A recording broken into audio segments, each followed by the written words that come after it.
Hallelujah! Glory! Thank you, Jesus. We bless your holy name, Lord. Palakpakan natin, Panginoon.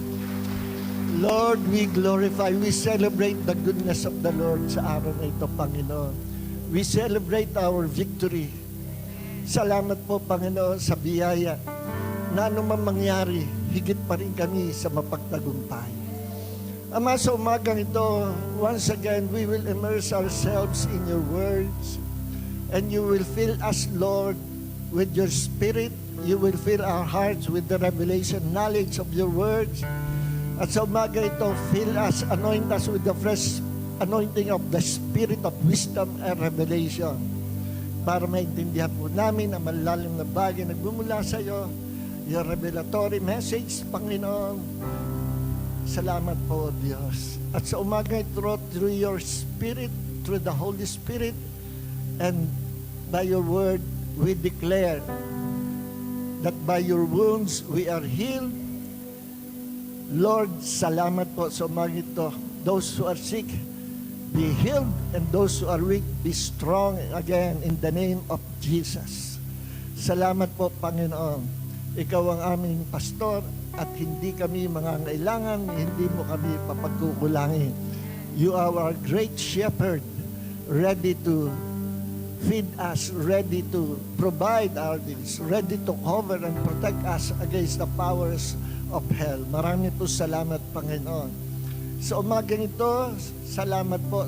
Taas po natin kami sa Panginoon. Sabihin natin, Panginoon, sa umagang ito, I declare that I am filled with the Holy Spirit and my heart will be filled with faith coming from your word in the name of Jesus. Salamat po, Panginoon. You will use me, Lord, mightily for your glory.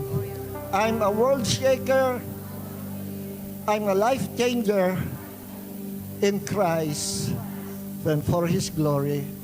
Amen. Sabihin niyo po sa inyong katabi, kapatid, sa umagang ito, nakikita ko na naman sa iyong mga mata na ikaw ay mukhang, sabihin nyo, honestly, sabihin nyo, na ikaw ay mukhang, yung mula sa puso, na ikaw ay mukhang, sabihin nyo, magbabayad na, hindi, na ikaw ay mukhang puspos ng banal na Espiritu. Amen. Sabihin mo naman sa kabila, sabihin mo, kapatid, ano man mangyari, kahit kitang-kita ko, kapag minsan, na ikaw ay nai-stress, pero mukha ka pa rin artistahin dahil kay Kristo. Yan. Palakpakan natin, Panginoon. Lahat na nagmamahal sa Panginoong Jesus, makaupo na po. Makakaupo na po. Guys, pwede pakisuyo ng aking mahiwagang chair. No? Ay, nako, nakakahiya sa ikaw pa. Nasaan ba yung mga matyo natin? Ba't si Sister Terepa nagbuhat nito? Okay. So, purihin ng Panginoon. Sa umagang ito, ang title po ng ating sermon,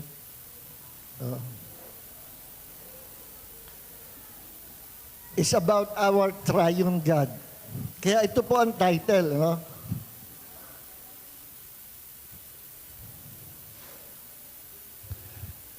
The Triune God.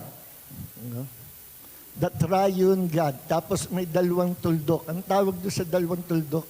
Colon, Colon. The Triune God, colon, unveiling God's threefold ministry. No? Unveiling God's threefold ministry. At sa umaga ito, papaspasan na po natin, para mabilis matapos. Meron dalawang tanong na sasagutin tayo, sasagutin lang natin. Ang unang tanong, number one, talaga bang merong Trinity? No? Meron ba talagang triune God? Meaning, there is only one God, and in that one God, there are three divine persons. Yung professor ko sa Bible School, instead of persons, ang tawag niya personalities. Yun ang tinuro niya sa amin. There is one God with three divine personalities. Kasi sa ating mga Pilipino, pag nabababa ang pangunawa mo sa English, akala pag sinabing person, tao. hindi ibig sabihin person, tao, ibig sabihin being. No? Being. So, yung professor ko, pinalitan niya personalities. Okay din yun. No? So, there is one God with three divine persons. Yan po yung pananampalataya natin.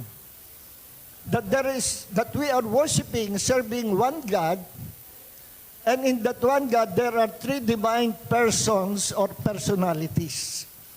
Sa isang Diyos, meron tatlong miyembro na personalidad na kumikilos sa loob ng iisang tunay na Diyos.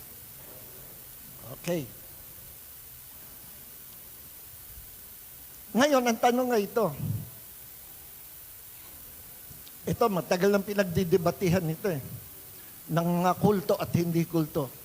Ina-identify natin ang mga kulto, isa sa palatandaan ng mga kultong pananampalataya, pag nire-reject nila ang doctrine of Trinity. Branded ang agad yan ng cult. No? Ang oneness, ang pananaw ng oneness, may tatlong personalities din. May tatlong persons na makikita tayo sa Bible. At merong iisang Diyos. Ang problem sa oneness, ito yung maling pananaw nila, there is one God, then that one true God of the Bible nagmanifest sa Old Testament as God the Father, then nagmanifest as God the Son, Jesus. Then, nung umakyat si Jesus sa langit, nag-manifest, that one God manifested as the Holy Spirit. Meaning, ang Ama naging si Jesus, at later on, si Jesus naging Holy Spirit. And that is, again, false teaching. Doon sablay sila. No? Hindi manifest, hindi three manifestations of God. No? Hindi yun. Kundi three distinct personalities.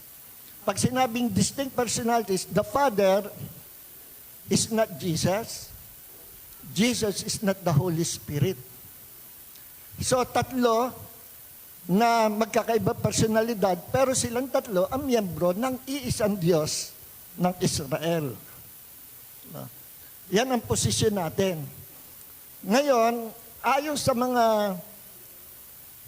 mga hindi naniniwala sa Trinitarian doctrine. Unbiblical daw ang doctrine of Trinity kasi ito daw ay kinuha lang natin sa Roman Catholic Church. And it's true, sa Roman Catholic Church, they believe that there is one God with three divine persons. Talaga naniniwala sila. Yun ang tumama ang Roman Catholic Church. Ang nagkamali dumami yung pananalanginan. Hindi yan ang tinuro ng Panginoon sa Bible. At pangalawang katanungan na sasagutin natin sa umagang ito, kanino ka dapat manalangin? Okay. Of course, itchapwera na, biblically speaking, itchapwera na yung mananalangin ka kay St. Paul, St. Peter, Virgin Mary, kasi hindi yun ang itinuturo ng Bible. No? Walang ganun tinuturo. Ang Biblia na sinasabing, manalangin kayo, gawin nyo mediator, si Mary, si Peter, si John, and all the apostles. At hindi lang yon. Lahat ng ipoproclaim ng Vatican na magiging saints after na mamatay ay kailangang panalanginan ng tao. Pwede kang doon dumaan kasi mga naging banal yan, ilalakad ka niya sa Diyos sa langit para tugunin ang iyong prayer. At doon, natatandaan ko pa sa ang mediator na pwede panalanginan pagka ikay magta-travel si Saint Christopher. No? At meron kanya-kanya, patron ng hindi ko kabisado, pag ang problema mo ay ganito, ito ang tatawagan mo. Pag ang problema ganito, doon ka pupunta. No? Kay Saint Benedictus, o kay Saint Christopher, o kay Saint, ang dami na pinoclaim na saints. Nasa Bible, yun sa Bible, pinoproclaim after na mamatay. Whereas sa Bible, tinuturo na mga saints, buhay ka pa, saint ka na. Ang mga saints sa Bible, lahat ng na-born again, lahat ng anak ng Diyos na tunay, sila tinatawag ng mga banal ng Diyos, saints or people of God. Sila yung tinatawag na saints. No?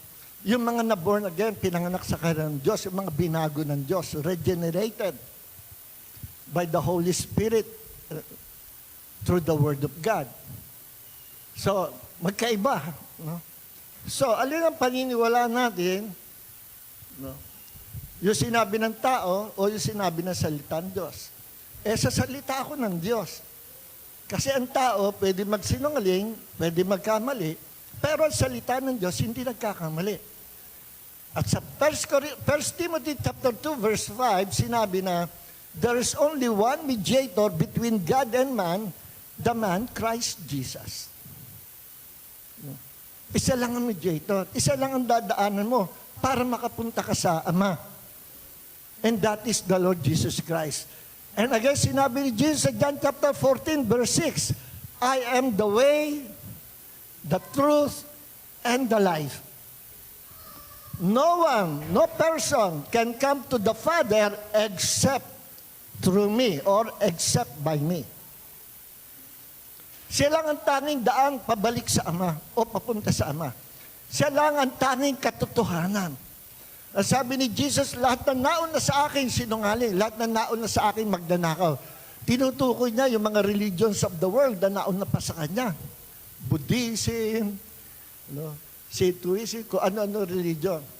Paganism, idol worship. Sabi ni Jesus, lahat ng yan, mga nauna sa akin magnanakaw. Kasi kung wala yung mga religions of the world, isa lang hahanapin mo, yung totoo. Sumasabay si Satanas para ang tao wag makakilala sa Diyos. Inililigaw, nagpapadala ng maraming religions. Kaya si Jesus, nung bumaba nagkatawang tao, hindi religion ang kanyang puntirya na i-establish kundi relationship, family, in the kingdom of God. Yun ang kanyang purpose, hindi religion. Sapagat religion cannot save mankind, only the Lord Jesus Christ. Kaya siya lang yung katotohanan. Pag may sumulpot na founder ng religion o merong ibang nagturo,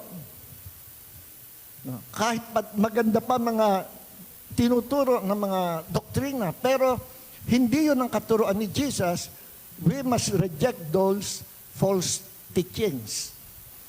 Sabi nga ni Apostol Pablo, pag merong nangaral sa inyo ng another gospel or different gospel na iba sa pinangaral ko, huwag niyong tatanggapin. Kahit pa angel from heaven bumaba at nangaral sa inyo, huwag niyong tatanggapin.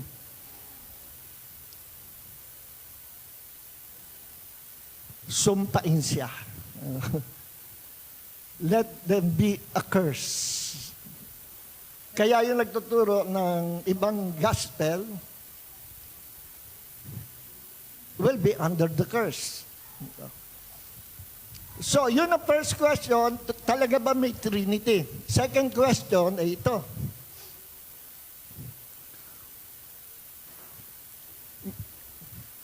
Kanino tayo mananalangin?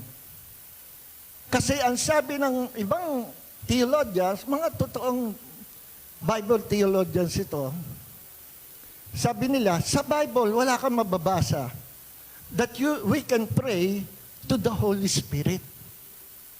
We can only pray to God the Father and to Jesus. Totoo nga naman, wala kang mababasa sa Bible na direct verse na sinasabi na, okay, now you can pray to the Holy Spirit. Walang ganon, no? Kaya yung ibang theologians ngayon, tinuturo nila, we can only pray to God the Father and God the Son, but not to the Holy Spirit. Pero ako ay tutol, dumidisagree ako. Hindi yun ang nakita ko sa Bible. Sa argument, walang sinabi sa Bible na ikay mag-pray sa Holy Spirit. Ang sagot naman doon, sagot ko naman, meron din ba naman na sinabi sa Bible na bawal mag-pray sa Holy Spirit? Yan ang argument doon. Pag sinabi, walang sinabi sa Bible that we can pray to the Holy Spirit. Ang tanong ko naman, meron ba naman sinabi sa Bible that we cannot pray or forbidden by God to pray to the Holy Spirit? Ang sagot, wala rin. Ngayon, ipoprove ng Bible, yung tama na panalangin. Sasagutin natin sa ending ng sermon na ito. No? Can we pray? Is it biblical to pray to the Holy Spirit? Okay, sasagutin natin. Ngayon, ipoprove ko muna na ang doctrine of Trinity ay biblical, hindi yan naman na sa Roman Catholic Church. No? Kahit wala Roman Catholic Church, kahit magturo sila ng Trinity, hindi yan gaya-gaya, hindi yan kinuha doon. Yung doctrine of Trinity, talaga makikita natin nasa Bible. Hindi yan kinopya. No?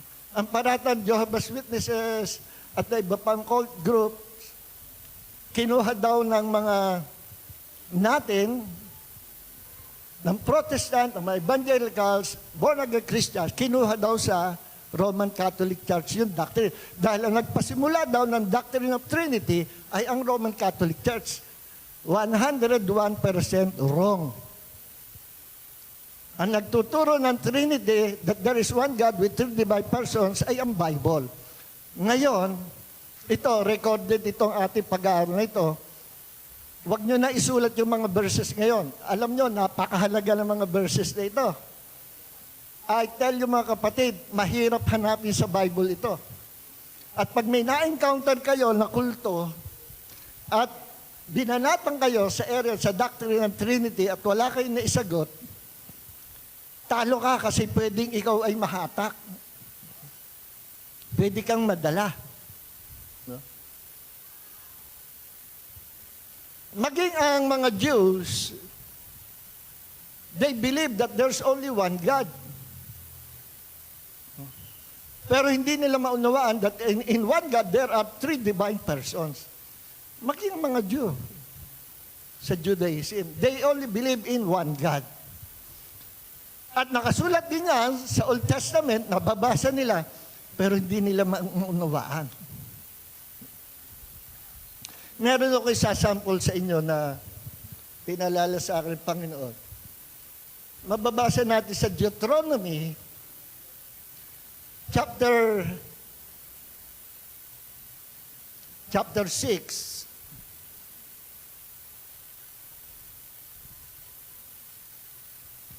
Verse 4. Ang sabi dito, Hear Israel, the Lord is our God. The Lord is one. Okay? Ano sabi? Makinig kayo, Israel, bansa Israel. Si Yahweh, ang Panginoon, ay ating Diyos. Ang Diyos sa Israel ay si Yahweh. Yung Lord, Yahweh sa Hebrew. Yung God, our God, is Elohim. At sabi, ang Panginoon si Yahweh ay iisang Diyos. Kaya ang mga Jew naniniwala that God is only one. Walang three divine persons. At ito ginagamit din ng mga cult, yung talata na ito. Pero pag pinuntahan natin sa original na lingwahe ng Deuteronomy chapter 6 verse 4 sa Hebrew, ganito po yan. Number 1, Hear Israel, the Lord, Yahweh. Ito yung pangalan ng Panginoon.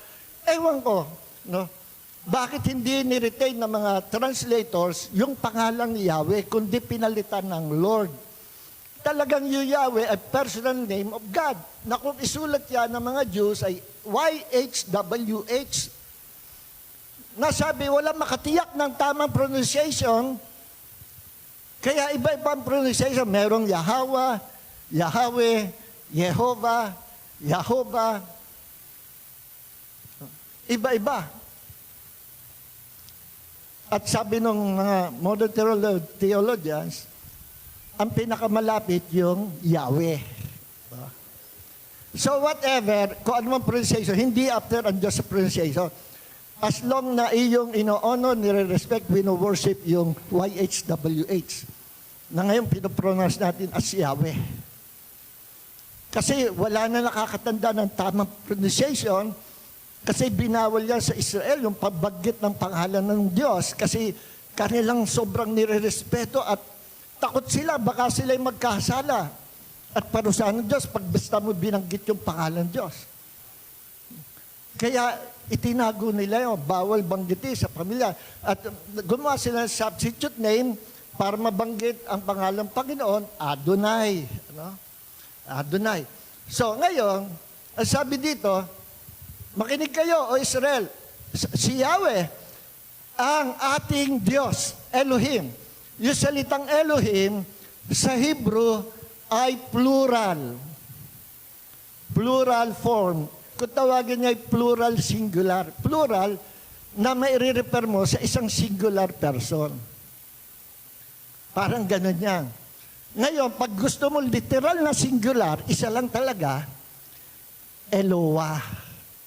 O kaya El. You know? El or Eloah.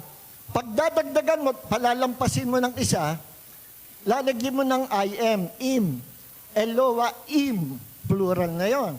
Ibig sabihin, more than one.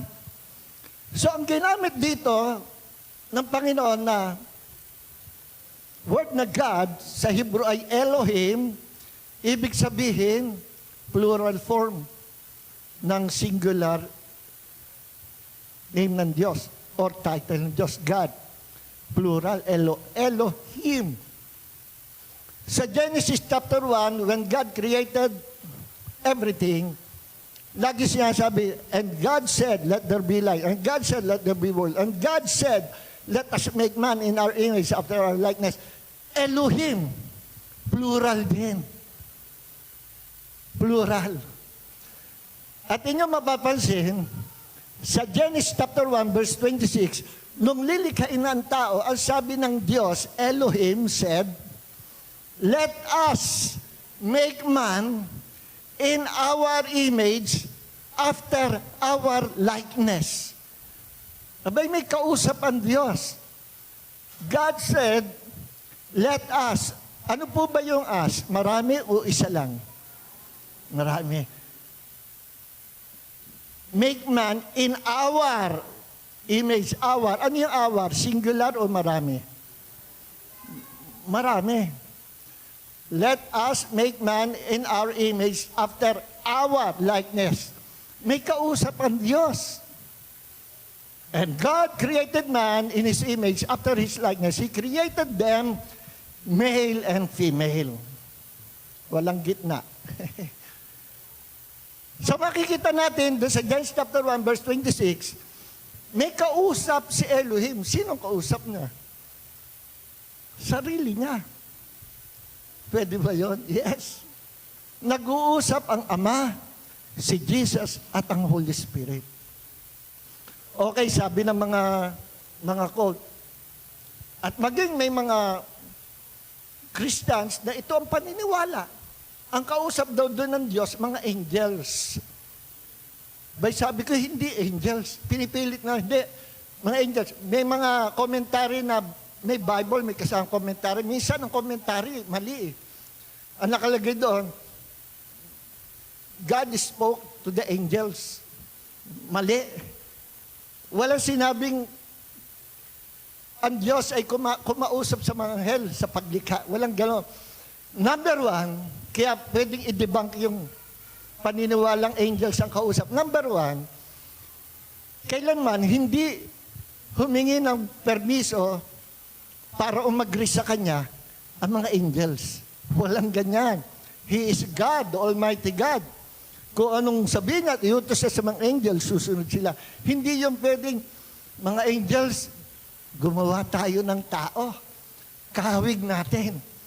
Hindi pwede yun. Hindi nahingi ang Diyos kailanman ng permiso sa mga angels or kunin niya yung agreement ng mga angels. Walang ganyan. Pangalawa, bakit hihingi ang Diyos ng kakausapin ng mga angels at kung lumikha tayo, likhain natin ang tao. Ang tanong, ang mga angels ba manlilikha na kagaya ng Diyos? Only God can create man. Ang mga angels ba may power to create human being? Wala.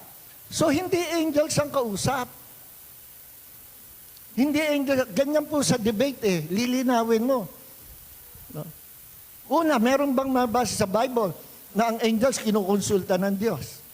Pangalawa, ang mga anghel ba may kakayanan na lumikha? Wala. Sino may kakayanan lang? Ang Diyos. Ang Diyos. Kaya hindi kasali yung mga angels. Let us make man. Ibig sabihin, katulong ang mga anghel sa paglikha sa mga tao? Never. Sino yung kausap na may kakayanan sa paglikha? Yung nag-uusap, pare-pareho may kakayanan sa paglikha. Sino yon? The Father, Jesus, and the Holy Spirit. Amen. Ngayon, balikan natin ito Deuteronomy chapter 6, verse 4. Hindi po kasali ito sa outline ko. Biglang pinalala ng Holy Spirit. Pupunta ulit tayo sa original Hebrew. Kabisado ko na ito. Hindi po ako magaling or Hebrew scholar. Hindi. Natutunan ko lang ito sa pananaliksik at pag-aaral. Hear Israel, the Lord is our God, Elohim. The Lord is one. Ang Diyos ay iisa. Ang tanong, literal ba yung sinabing iisa? Kung literal, gagamitin dyan sa Hebrew, titingnan mo, a-appear dyan yung salitang Yakid.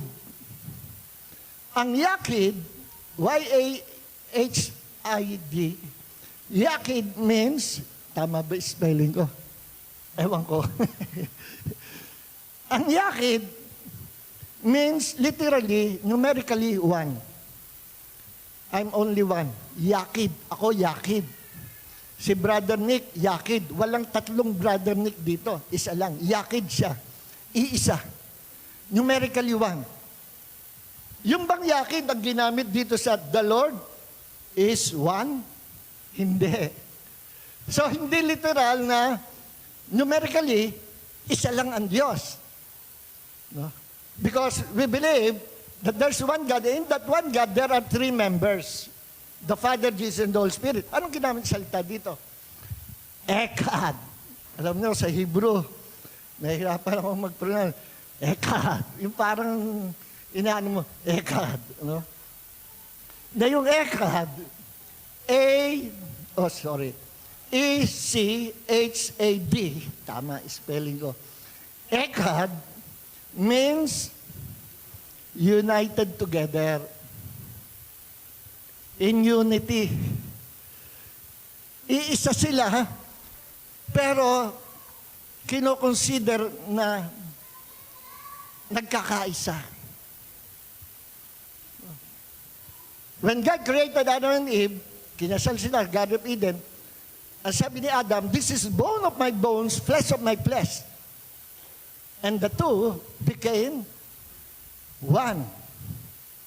One flesh, one. Yung one na ginamit doon, kay Adam and Eve, hindi yakid. Hindi yung si Eva at Adan naging isa. Hindi. Dalawa pero pinagsama. United. Together. Ang ginamit doon, again, ekad. Nagkaisa. Ako at ang asawa ko, si Pastor Lily, we are one. Hindi literally na isa lang, na minsan si Pastor Jun nagiging si Pastor Lily minsan nagiging si Pastor Jun. Hindi ganon. Ginawang isa through the marriage covenant. Ekad. Ganon din ang Diyos. So sinabi, the Lord our God is one. Ang Panginoon natin Diyos ay nagkakaisang Diyos. Singular God, pero meron palang tatlong kumikilos na magkakasama. The Father, Jesus, the Son, and the Holy Spirit. Maliwanag po ba? Tandaan niyo yung argument niya, yung anong yan, ginagamit ng mga kulto ito. Ngayon, next, tingnan natin to. Tingnan natin yung mga talata, no? Matthew chapter 3. By the way, yung salitang Trinity, galing po yan sa two words. T-R-I means tatlo, plus unity, nagkakaisa. Nung pinagsama, binibigkas yan ng mga Bible scholars. Triunity, later on, Trinity. So, ibig sabihin, Trinity, tatlo na nagkakaisa. Okay? Ngayon, Matthew chapter 3, verse 16 and 17, ito yung mga talatan, makikita nyo, totoo, uma-appear yung tatlong personalities sa iisang passage. Tingnan nyo. Nung si Jesus ay binaptize, ito yung eksena. After he was baptized, Jesus came up immediately from the water. Here is Jesus. No? And behold, the heavens were opened, and he saw, nakita niya, the Spirit of God, the Holy Spirit, descending as a dove and settling on him. Bumaba na kagaya ng kalapati. Bumaba kay Jesus, settling on him, Jesus. So meron ng dalawang personalities, Jesus and the Holy Spirit. And behold, a voice from heaven said, "This is my beloved Son, in whom I am well pleased." Sino yung nagsalita naman sa langit? Habang si Jesus at ang Holy Spirit nasa lupa. God the Father. Maliwanag po ba? So, pinapakita sa senaryo nito, the Father, the Son, and the Holy Spirit. Another scriptures. Matthew 28, verse 19.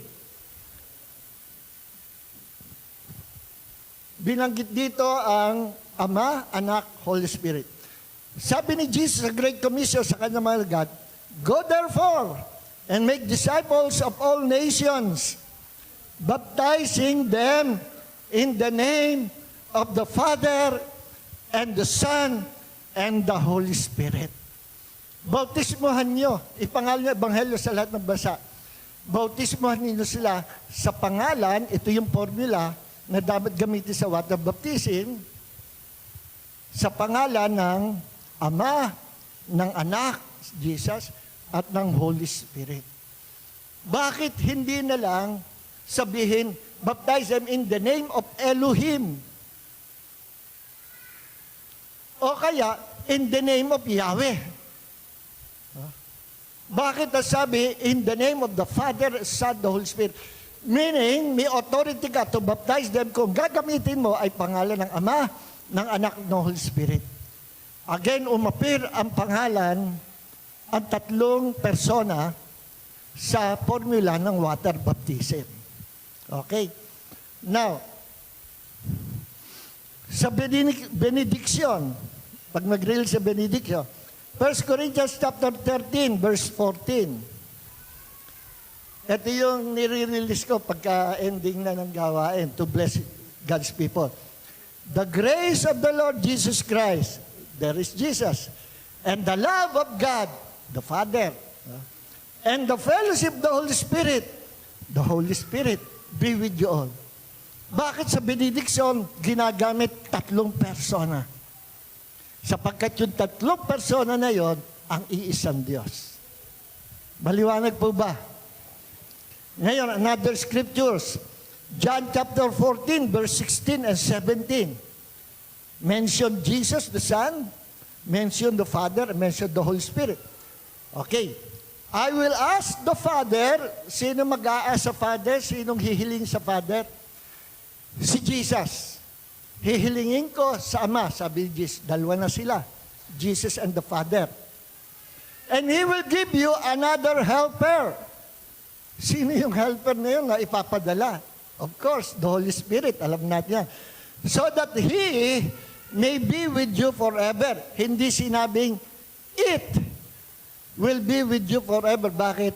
Ang it, hindi tao. O hindi persona. Ang sabi, He, masiguli pa eh. Big sabihin, personality ito. Kasi sa Jehovah's Witnesses, ang Holy Spirit daw ay kagaya lang ng electrical power. Parang electricity. Power lang, pero hindi God. Hindi daw personality ang Holy Spirit. Sabi nila, He's not a being. He's not a personality. Kundi para lang kuryente. Power of God. Wrong. Anong power of God lang? Hindi lang power of God. He is God, the source of power. Kaya sabi dito, He may be with you forever. Meron bang parang, ang kuryente ba, merong isip? May damdamin. Pag nagsalita ka ng insulto sa electricity, magagalit ba sa iyo yan, kukuryentehin ka? Hindi. Hindi naman siya being.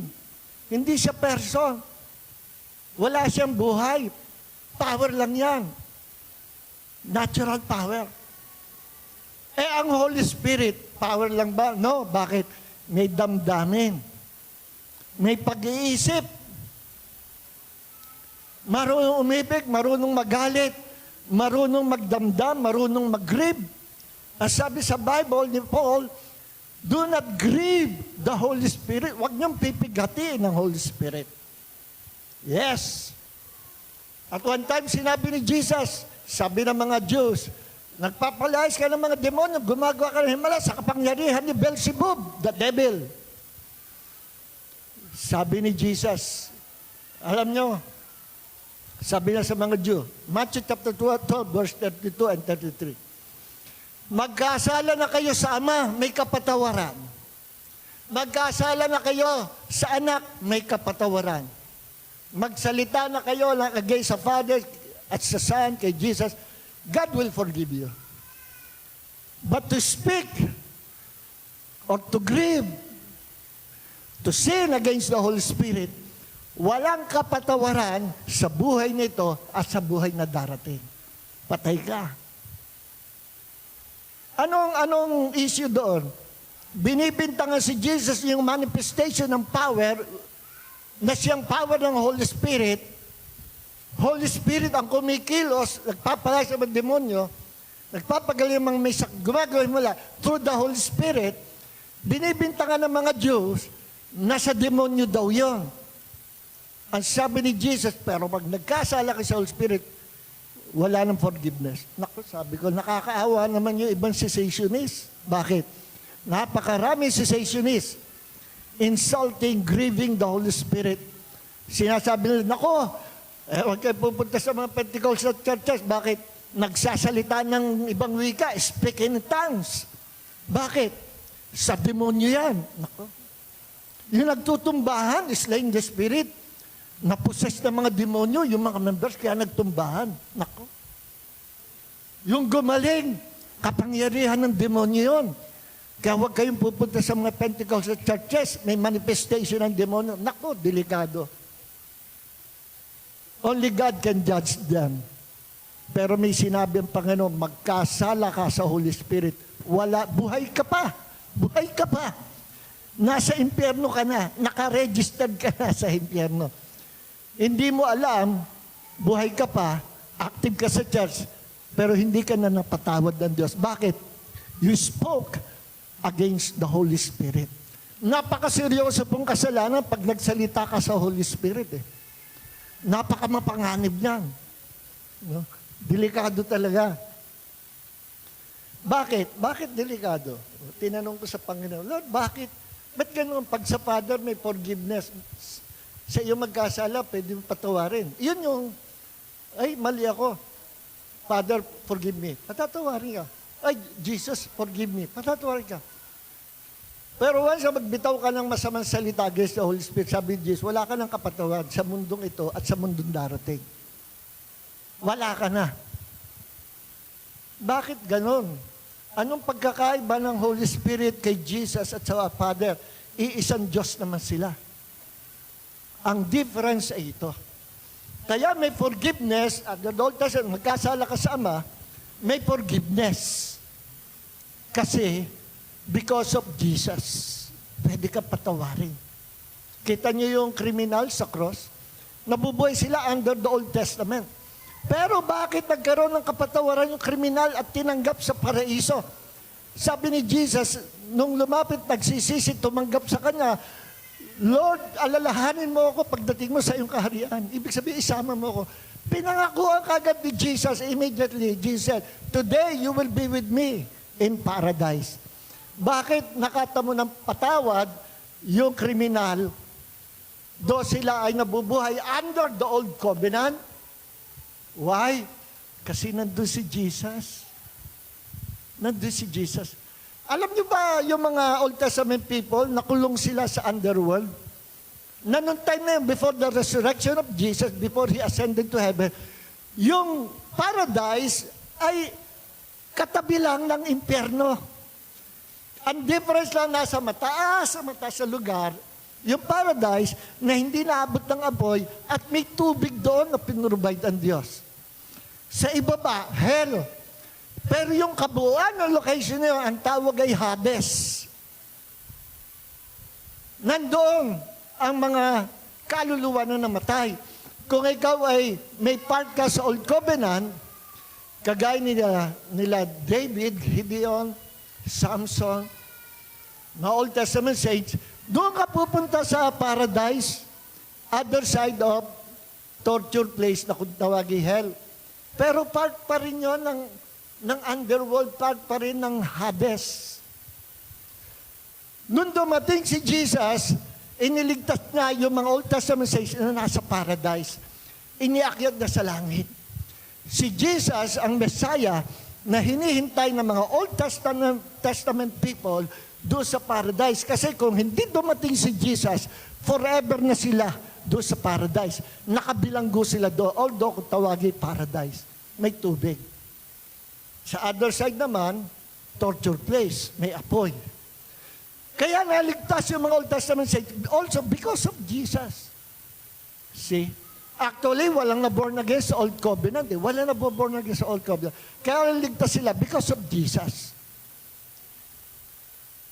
Now, ngayon, ba't may kapaturan pag nagkasala sa Ama? Because of Jesus.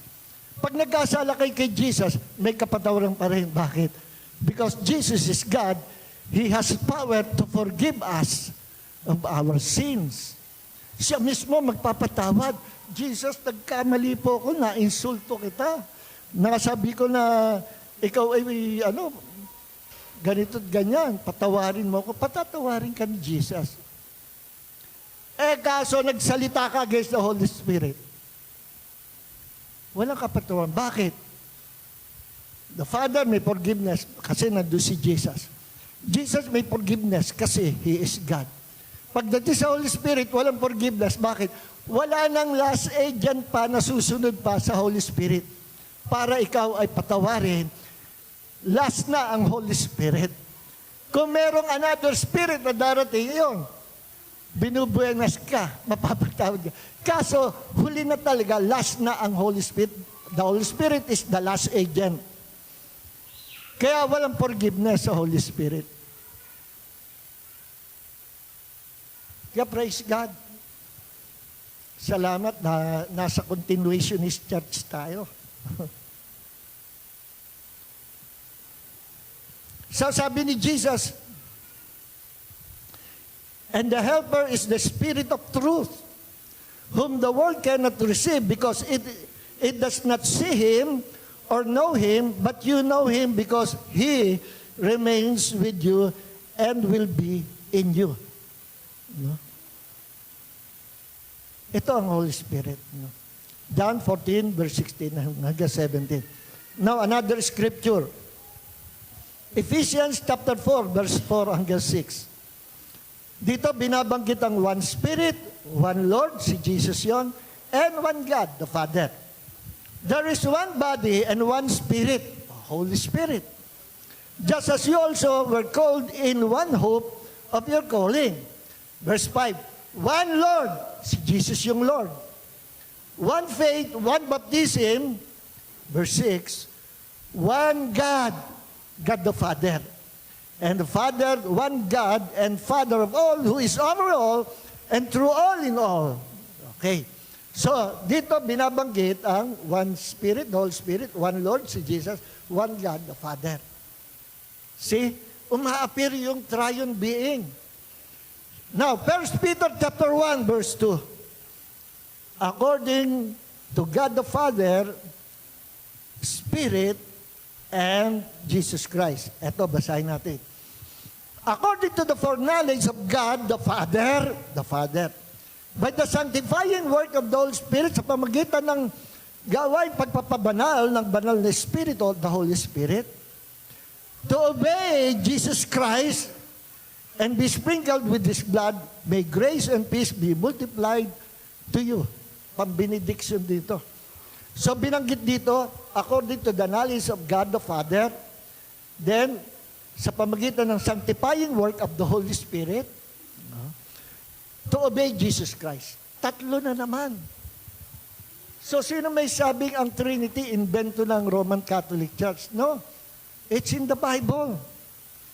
John chapter 15, verse 26. Binanggit dito ang Father, Jesus, and the Spirit of Truth. When the Helper comes, sino yung Helper? The Holy Spirit. Whom I will send, sino yung I will send? Sino yung I? Jesus. Whom I will send, ipapadala ko ang Holy Spirit. So, meron ng dalawang persona. Whom I will send to you from the Father. Yung ipapadala galing sa Ama. Hindi ni sinabi Jesus, na aking ipapadala galing sa akin. Hindi. Sabi dito, na ang Holy Spirit, the Helper, darating, na siya ay ipapadala ko sa inyo galing sa Ama. Iba ang Holy Spirit, iba si Jesus, iba ang God the Father. Pare-parehong binanggit ang iisang Diyos. But they are triune God. Okay? Mali po sabihin na we have three gods. We have three gods and one being. Mali po yun. Ang tama, we have one God, one God with three divine persons or three beings. Okay, yun ang tama. Kaya huwag niya sabihin. Kasi yan ang akusasyon ng mga kulto eh. Kayo, tatlo ang Diyos niyo eh. Si Jesus, Father, Holy Spirit. Paganism yan. Paganism. Paano sasagutin nyo? Sagutin mo, ba hindi? Yes, Jesus is God. The Father is God. The Holy Spirit is God. Pero hindi sila magkakahiwalay. Iba ang Ama, iba si Jesus, iba ang Holy Spirit. There are three distinct personalities. Pero silang tatlo ang miyembro ng iisang Diyos. Kaya we cannot say that there are three gods. Si Jesus ay part of the Father. The Father is part of that one God. The Holy Spirit is part of that one God. Si Jesus hindi iba sa Ama. He is God. He is also God. Pero hindi nyo pwede sabihin dalawang Diyos. Hindi. Kasi si Jesus galing sa sinapupunan ng Ama. Pinalabas, nireveal ng Diyos. How about the Holy Spirit? Holy Spirit, came from the Father. Galing din sa Ama. Si Jesus, ang Holy Spirit, galing sa Ama na isang Diyos. Galing sa Ama na isang Diyos. Sa family namin, kaming dalawa ni Sister Lily, united together through marriage, we became one. Ekad, one, united together. And inside our families, meron kaming 5 anak. 5 anak. Si Junjun, si Aya, si Nestle, si Zoe, si Janjo. Lahat silang 5 galing sa amin. Galing sa sinapupunan ni Pastora Lily. Hindi iba yung 5 anak sa amin. We are Ekad, one united family. Iisa ang pinanggalingan. Silang lahat, kami lahat, ay members ng Cortez family. Isa lang ang family namin. Cortez family. We are members of that one Cortez family. Nakikinig po ba tayo? There is one God, and in that one God, there are 3 members. The Father, Jesus, and the Holy Spirit. Hindi sila magkakagalit-galit. Hindi sila magkakakontra. Bakit? Si Jesus galing sa Ama. Holy Spirit galing sa Ama. Ngayon, how about yung sinabi ni Jesus, the Father, ang Ama, is greater than me. Saan ba yun? John chapter 10, verse 30. I and the Father are one. I and the Father are one. Tapos sinabi ni Jesus, the Father is greater than me. Totoo ba yun?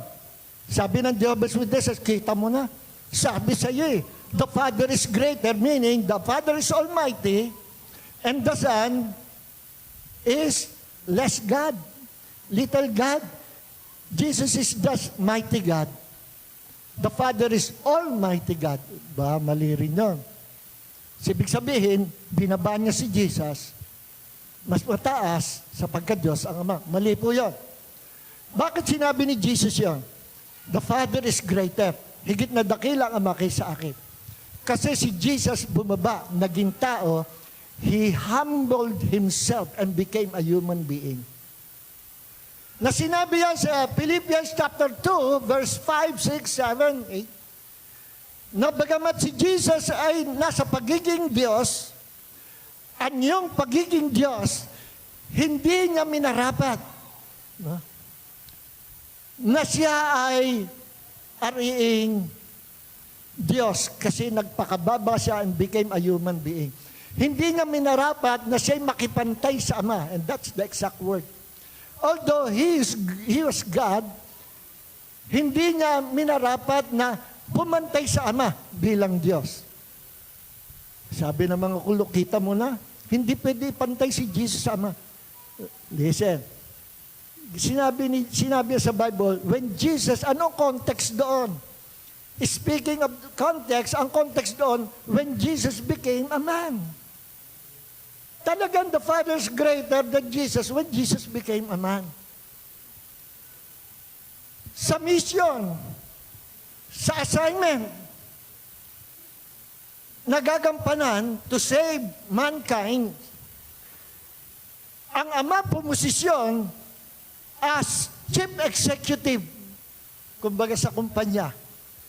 At si Jesus, ang siyang gumanap na ipapadala. Together with the Holy Spirit na papadala rin. So, sinong pinakamataas sa tatlo? Father, Jesus, the Holy Spirit, sino mataas sa posisyon? Yung nagpadala o yung pinadala? Sa posisyon, sa ministry, sa misyon, sa assignment, nagagampanan, mas mataas ang Ama. Why? Because the Father is descendant. At ang sumusunod lang sa Ama para ipadala si Jesus. At ganoon din, ang Holy Spirit, sumunod din. Sumunod si Jesus, sumunod ang Holy Spirit. sa plano ng Ama. But it doesn't mean na sa pagiging Diyos, mababa si Jesus kaysa Ama. No. Speaking of His deity, si Jesus sa pagiging Diyos, co-equal with the Father. Ganon din ang Holy Spirit, co-equal with the Father sa pagiging Diyos. Pero sa gagampanan na tungkulin, talagang pinakamataas ang Ama. Then, si Jesus at ang Holy Spirit. Ganon yun. Hindi yun naintindihan ng mga kulto. Yung context, kasi basta sila banat ng banat, kung ano makitang verse, gagawa ng interpretasyon. Ang tawag dyan, cherry picking, namumulot ng talata, then basta i-interpret without knowing the context. At ayaw nila, nababanggitin mo yung context, ayaw nila consider yun. Bakit? Mabubuko na mali yung kanilang interpretasyon. Pag magbabasa kayo ng Bible, meron kayong passage na hindi maintindihan, isang verse, tingnan niyo yung context. Ano yung context? Yung talata sa itaas at yung talata sa ibaba, nasa-sandwich yung gusto nyong interpret na talata. Nasa-sandwich yun. Babasahin yung context ng chapter. Pag hindi mo pa rin maintindihan, basahin mo yung mga susunod pang chapters. Pag hindi mo maintindihan, basahin mo yung buong book. Pag hindi mo pa rin maintindihan, basahin mo yung buong New Testament. Pag hindi mo pa rin maintindihan, basahin mo pati Old Testament. Kung tawagin yan sa Art and Science of Biblical Interpretation, ang subject niya sa Bible, hermeneutics. Kung tawagin yan, spiral hermeneutics. No? Palawak. Palawak. Okay. Now, another scriptures to support our doctrine. No? Ito sabi sa John 15 verse 26. When the Helper comes, whom I will ask, ito yung binanggit natin. Whom I will send to you from the Father, namely the Spirit of truth who comes from the Father, He will testify about me. Nandiyan si Jesus, Holy Spirit, and God the Father. Ito talata sa Old Testament. Isaiah 48 verse 16 and 17. Ang tanong, ang doctrine ba ng Trinity nasa Old Testament? Absolutely yes. Ang dami pong talata, pero magkukot lang tayo na isa dahil kulang ang time. Isaiah 48 verse 16 and 17. Ito po, nagsasalita dito, the pre-incarnated Christ. Ibig sabihin, pre-incarnated Christ, hindi pa siya nagkakataong tao, active na siya, present na siya sa Old Testament. I tell you mga kapatid, yung mga nakipag-usap sa propeta, that was Jesus. Yung nakipag-usap kay Abraham, that was Jesus. Sinabi nga ni Jesus sa mga Diyo Abraham kayo na Abraham. Sabi, may higit pa ba sa aming ama si Abraham? Ang yabang nila, no? Dinidebate nga si Jesus. Sabi ni Jesus, alam nyo, sabihin ko sa inyo, before Abraham was born, I am. Bago pa ipanganak si Abraham, I am. Ano yung I am? That was one of the first title of Yahweh. I am. Before Abraham was born, I am. Dalawa interpretation yan. Bago pa ipanganak si Abraham, nandoon na ako. Pangalawa, bago pa ipanganak si Abraham, ako si Yahweh. Ako si Yahweh. John chapter 8 verse 58. Sinabi niya, before Abraham was born, I am. Ngayon, pupunta ka sa Exodus chapter 3 verse 14. Yung senaryo na tinanong ni Moses, anong sasabihin ko? Anong pangalan nung nagsugo sa akin para kausapin ko mga kababayan ko ng mga Hebreo? Anong pangalan mo? Sabi ng Panginoon, sabi ni Yahweh, sabihin mo sa kanila, isinugo ka ni I am. I am has sent you. Isa yan sa first title of God. And who is that I am? Sa Exodus 3:14. Walang iba kundi si Jesus. Si Jesus. Before Abraham was, I am. At alam nyo, merong mga old manuscripts, mga reliable manuscript na nahukay hanggang sa ngayon. Na yung Jude chapter 1, pakikita ko lang sa inyo sandali. Wala na tayo. Hindi po natin matatapos to. Yung can we pray to the Holy Spirit? Sa next week na lang po natin talakayin. Ano? Maganda, dinetailed natin yung talaga ba may Trinity. Mas maganda yung details. Eh. Ngayon, tingnan po natin yung Jude. Ano? Ito yung mga latest na manuscript na nahukay. Na prueba that Jesus was that I am. He was I am sa Old Testament. The great I am. Siya yun. Yung I am na yun, ang nagpadala kay Moses sa Hebrew people, yung I am na yun, nagpadala kay Moses kay Pedro para palayain ang bayan ng Diyos. At ang sabi sa Bible, inilabas ng Diyos, inilabas si Moses through the hands of Yahweh, ang mga Israelites sa pagkaalipin sa Egypt. Inilabas, dinelivered ng Diyos from the hands of the Egyptian, ang mga Hebrew people. Nandito yan sa Jude chapter 1, verse 5. Sa Old Testament, understood na si Yahweh, si I am, yung nagpalaya sa Hebrew people sa pagkaalipi sa Egypt. Yung pala, umaapir yun, yung palang I am na yun, maliwanag, walang iba kundi si Jesus. Kasi may mga bagong tuklas na mga old, reliable manuscript na hindi Lord ang isinalin, kundi Jesus mismo. Kaya may mga modern Bible translation na Jesus na ang ginagamit. Kagaya ng Net Bible, Net Bible. At yung iba pang translation, nakalimutan ko kung ano iba pang translation. I think Leb Bible. Ito na yung ginamit. Tingnan nyo dito, no? Jude chapter 1, verse 5. Sa New American Standard, ito sabi, now I want to remind you, though you know everything once and for all, that the Lord, ang Panginoon, si Yahweh, after saving a people out of the land of Egypt, subsequently destroyed those who did not believe. Matapos na ilabas ni Yahweh sa pagkaalipin ang mga Israelites, yung mga Israelites na hindi na nampalataya, nangamatay, pinatay ng Diyos dahil sa kanilang kawalang pananampalataya.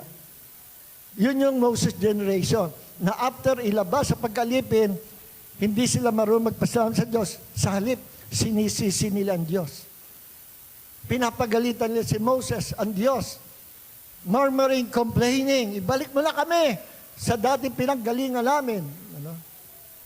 Kumbaga sa Pilipino, yung expression, walang utang na loob. Ang sabi dito, the Lord, after saving people out of the land of Egypt, subsequently destroyed those who did not believe. Lord ang ginamit. Now, may mga nahukay na latest na manuscripts na pinagbatay ng mga modern translation. Ito na, kagaya sa Net Bible, NET, Net. Now I desire to remind you, even though you have been fully informed of these facts, once for all, that Jesus, having saved the people out of the land of Egypt, later destroyed those who did not believe. Paano napasingit si Jesus doon? Hindi pa siya na ipapanganak. Na ang sabi doon sa old manuscripts, na si Jesus, inilabas niya sa pagkaalipin ang mga Israelites sa pagkaalipin sa kamay ng mga Egyptian. Yung Yahweh pala na yun, na nag-deliver sa mga Israelites from the hands of Egypt, walang iba kundi si Jesus. Jesus ang nakalagay. Paano napapunta sa time ni Moses si Jesus, hindi pa siya pinapanganak? Simple ang sagot. Because Yahweh of that old covenant, walang iba kundi si Jesus. Kung tawagin ng mga Bible scholar, the pre-incarnated Christ. Okay? The pre-incarnated Christ. Okay. Basahin natin to. Isaiah 48 verse 16 and 17. Trinity sa Old Testament. Come near to me. Listen to this. Sino nagsasalita? Ang Diyos. No? From the beginning, I have not spoken in secret. From the time it took place, I was there. Nandoon na ako. And now, the Lord God has sent me. No? Sino yung Lord God na nagpadala sa Kanya? Sino yung Lord God? That was God the Father. Sino yung has sent me? Sino yung me? Jesus. No? And His Spirit. And now the Lord God, the Father, has sent me and His Spirit. Kita nyo? Tama yung pinag-usapan natin. Ang pinadala ng Ama, si Jesus at ang Holy Spirit sa New Testament. Pagdating sa Old Testament, recorded na pala. Hindi pa nangyayari, binabanggit na dito. Na ang God the Father, pinadala si Jesus at pinadala ang Holy Spirit. And now, the Lord God, the Father, has sent me, Jesus, yung me, and His Spirit, the Holy Spirit. This is what the Lord says. Ito sabi ng Panginoon, He who is your Redeemer, the Holy One of Israel, I am the Lord your God, who teaches you to benefit, who leads you in the way you should go. At sabi dito, this is what the Lord says. Ito sabi ni Yahweh, He who is your Redeemer. Ang tanong, sino yung Redeemer? Sino yung tagatubos? Sino yung tumubos sa atin? Si Jesus. Nagsasalita si Jesus sa Old Testament. No? Siya yung Redeemer. The Holy One of Israel. Sino ang may title sa Bible? Not the only one. The Holy One of Israel. Walang ibang personalidad na binanggit kung sino yung Holy One of Israel, kundi si Jesus. Hindi yan ikinabit kay Moses. Hindi yan kinabit kay John the Baptist. Hindi yan kinabit sa mga propeta. Ikinakabit lang yan kay Jesus. The Holy One of Israel. Walang iba kundi si Jesus. So sa talata na ito, Isaiah 48 verse 16 and 17, even in the Old Testament, itinuturo na ang Trinity. Nandun na. No? Now, ito pa, 1 Corinthians chapter 12 verse 4 hanggang 6. Now there are varieties of gifts, but the same Spirit. Sino yung Spirit? Marami daw iba-ibang kaloob na binibigay ng Espiritu. Sino yung Spirit? Pero iisang Spirit. Sino yun? The Holy Spirit. And there are varieties of ministries. Pero maraming mga ministerial gifts. No? And the same Lord. Sino naman yung Lord? Si Jesus. There are varieties of effects, but the same God who works all things in all persons. Sino naman yung God? The Father.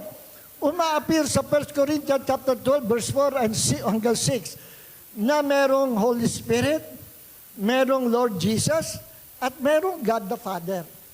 Again, Trinity. Okay. So, sa Proverbs, dito tayo magtatapos. 30 verse 4. Maganda itong talatang ito. Sa Old Testament pala, binabanggit na yung anak. No? Sabi dito sa Proverbs 30 verse 4, Who has ascended into heaven and descended? Sino yung umakyat sa langit at bumaba? Who has gathered the wind in his fist? Who has wrapped the waters in his garment? Who has established all the ends of the earth? Meaning, sino itong creator na ito? What is his name? Ano ang pangalan nitong creator na ito? Or his son's name? Anong pangalan ng creator nito? O yung pangalan ng kanyang anak? Surely, you know. So binanggit dito yung creator, walang iba, kundi God the Father, merong anak.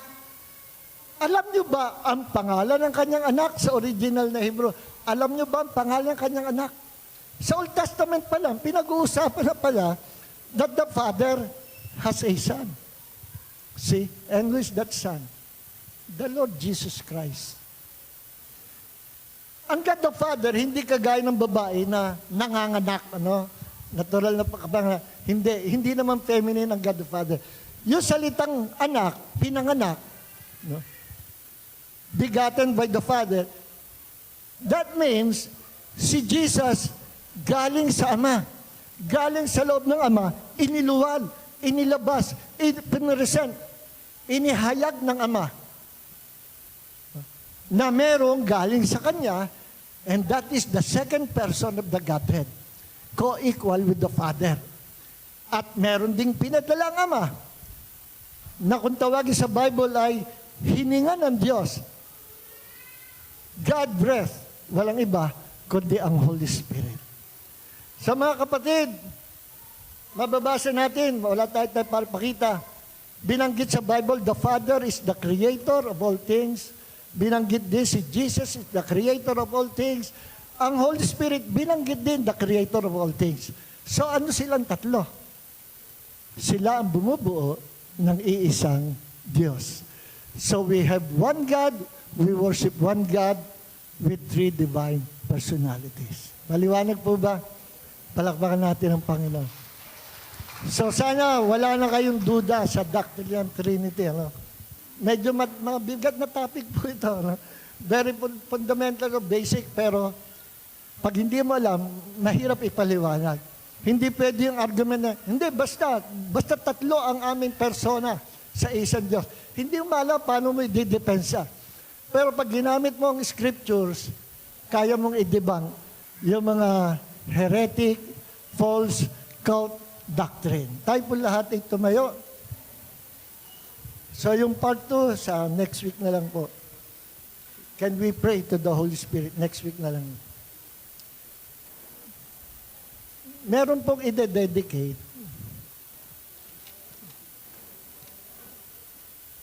Tawagin po natin mabilis yung baby ide-dedicate. Gawin po natin mabilis si Valerie Shane Malihana, tama ba pronunciation ko? Malihana, sa Valsa. No? Pinanganak noong July 15, 2025. At ang ama si Christopher Mendoza sa Valsa at ang ina si Venus Jordan Maligana. No? Okay, so tawagin po natin sa dakong unahan ang ihahandog sa Panginoon na bata. Alam nyo, sa Israel, ang mga bata hindi binabautismoan eh. Kasi ang water baptism, ang qualify lang dyan, yung mga nakarinig ng gospel, nanampalataya, nagsisi sa kasalanan, at tinanggap si Jesus. So ang mga baby, mga bata, walang muwang yan. They are innocent. Sila, pag kinuha ng Panginoon, diretso sila sa langit. No? So, tawagin po natin sa harapan ang magulang kasama si Valerie Shane. At tawagin din natin ang mga male sponsors, female sponsors, mga ninong at ninang, si Harvey Cueto, Jeric Alvarez, Joel Rubiano, Leonard Federizo, Benhar Udjaman, Mark Jeruel Abila, John Nicole Cantalio, Leonardo Latore, Gardo Desamero, Brent Harry Bombita, Verhel Maliana, Christian J. Ramos, Rodney Hamor. Yan po ang mga ninong. At ang mga ninang, si Daisy T., Rosel Viterbo, Emerose Marie Villanueva, Madalia Hernandez, Carol Sanangelo, Maria B. Gonzalez, Arlene Viray, Erica Jordan, Michelle Mayo, Remelina Lacuente, Wilma Managid, Karel Bolgado, Pauline Salcedo, Cristina Mendoza. Okay. Punta na po kayo dito sa dako unahan. Harap po kayo dito sa akin. So, siguro mga lalaki sa kaliwa. No? Ang mga babae dito sa kanan. Mga ninong sa kaliwa. So, mga ninong at mga ninang, mapalad kayo kasi sa pagkarami-rami ng mga tao sa mundo, napili kayo ng mga magulang na maging ninong at ninang kasi may nakita na kagandahan sa inyo. Maring mabait kayo, at totoo rin yung sinasabi na minsan, yung personality ng bata nakukuha rin sa mga ninang. Alam ko yan. Pati yung mga talent, gifts. Yes. Kasi ang mga ninang, in the spirit realm, sila ay gaganap bilang ikalawang magulang. Hindi lang kayo tinawag dito na ganyan, as a sponsor, kundi sa literal, kayo ay ikalawang magulang. Kaya tulungan nyo na ipag-pray ang si Valerie Shane, ipag-pray, i-counsel, pag nagkita, parang anak nyo na rin siya. So, itong baby dedication, ginawa ito kay Jesus, ginagawa sa Old Testament, ginagawa rin sa Israel. Sapagkat ang mga baby, hindi binabaptize according to the Bible, kundi dinededicate sa Diyos. Ano number one blessing? Number one, iingatan siya ng Panginoon. Number two, padadalan siya ng mga angels that will protect her. Pangatlo, the blessings of God's kingdom dadaloy sa bata na ito. At pang-apat, ang batang ito magkakaroon ng wisdom, knowledge, katalinuhan na nagbumula sa Panginoon. At pang-apat, pang-lima yata, ang batang ito lalakad sa katuwiran ng Diyos. At habang siya lumalaki, ay responsibilidad ng mga magulang na turuan siya ng salita ng Diyos. Pag lumalaki na, isama sa church, iba talaga ang mga bata na pinalaki sa loob ng church. Iba talaga. No?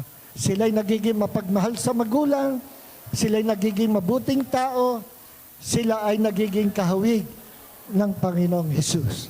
So, pagpipray na po natin. So, pwede po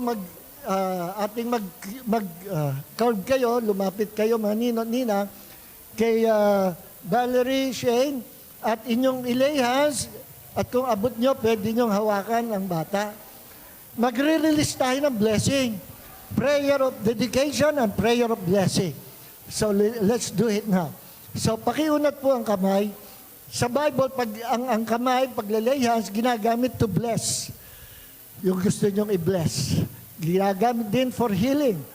Ginagamit to release the blessings of God's kingdom. So, let us pray.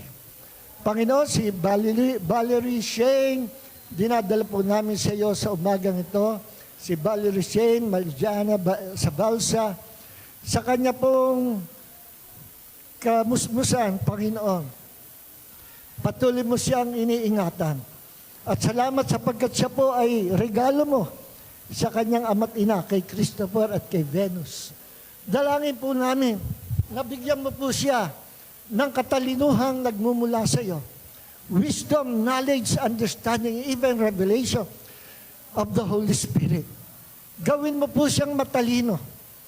Gawin mo siya, Panginoon, na maging huwaran ng mga kabataan habang lumalaki. At sa kanyang paglaki at pagtanda, magiging lingkod mo siya at kanyang pararangalan, igagalang at sasambahin ang iyong pangalan. Kaya sa umaga ito, Panginoon, amin pong inihahandog sa iyo si Valerie Shane upang siya po ay maging tunay na anak ng Diyos, ingatan sa iyong kaharian, protektahan